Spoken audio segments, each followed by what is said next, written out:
정부가 코로나19 확산에 따른 영세 사업주의 인건비 부담을 줄이기 위해서 오늘부터 영세 사업장에 대한 일자리 안정자금 지급액을 다시 올리기로 했습니다. 10명 미만 사업장에 해당되는데 관련 내용 취재기자와 자세히 알아보겠습니다. 김정현 기자 나와 있습니다. 김 기자, 이 일자리 안정자금이 얼마나 오르는 겁니까? 네, 고용노동부는 오늘부터 영세 사업장에 대한 일자리 안정자금 지급액을 인상하겠다고 밝혔는데요. 10인 미만 사업장은 노동자 1인당 최대 7만 원, 50인 이상 사업장은 1인당 최대 4만 원을 추가로 받게 됩니다. 구체적인 지원 금액은 사업장 규모와 노동자의 종사장 지위, 근로시간 등에 따라 정해집니다. 네, 예를 들자면 어떤가요? 네, 예를 들면 5인 미만 사업장에서 이 소정 근로시간이 주 40시간 이상인 상용직 노동자의 경우에는 일자리 안정자금이 11만 원에서 18만 원으로 오르게 됩니다. 이번 조치는 지난달 추가 경정 예산안이 통과되면서 관련 예산이 기존보다 5천억 원 가까이 늘어난 2조 6,611억 원으로 편성된 데 따른 겁니다.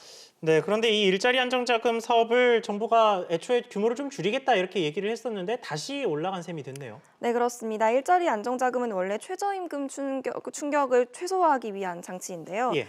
정부는 올해 최저임금 인상률이 작년보다 낮은 2.9%로 결정이 되면서 올해 일자리 안정자금 지급 금액을 작년보다 최대 4만 원씩을 줄였습니다.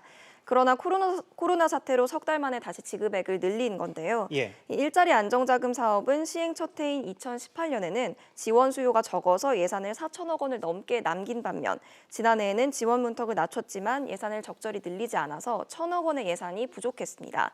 이번 인상된 지원금은 올해 2월부터 5월까지 근무에 대해 4개월 동안 한시적으로 적용이 되고요. 6월 이후 근무에 대해서는 다시 기존대로 지원이 됩니다. 네, 부동산 소식으로 넘어가 보겠습니다. 지난주 서울 집값이 9개월 만에 꺾였다는 소식 접했는데요. 이렇게 되다 보니까 서울 진입 수요가 크게 늘었다고요? 네, 그렇습니다. 한국감정원에 따르면 지난주 서울 아파트값은 전주 대비 0.02%가 하락을 했는데요. 지난해 6월 이후 9개월 만에 하락 전환한 겁니다. 강남구와 서초구가 0.16% 그리고 0.17% 내려서 하락폭이 커졌고 송파구도 0.12%가 떨어졌습니다. 이렇다 보니 신규 유입 급증 현상이 나타나고 있는데요. 한국감정원에 따르면 지난 2월 거래된 이 강남 3구의 아파트 거래량이 911건 중 서울 외 지역 거주자가 차지한 비율이 256건이었습니다. 전체의 29%인 건데요. 관련 통계가 처음 집계된 2006년 이후 가장 높은 비율입니다. 최근 집값이 주춤하지만 시장에서는 아직 강남 아파트값이 좀 오를 것이란 기대감이 남아서 이 틈을 타서 이 서울의 아파트 시장에 들어오려는 수요가 늘어난 건데요. 이런 상황이 지속될 경우 다시 서울 아파트값이 오를 가능성도 배제할 수 없습니다.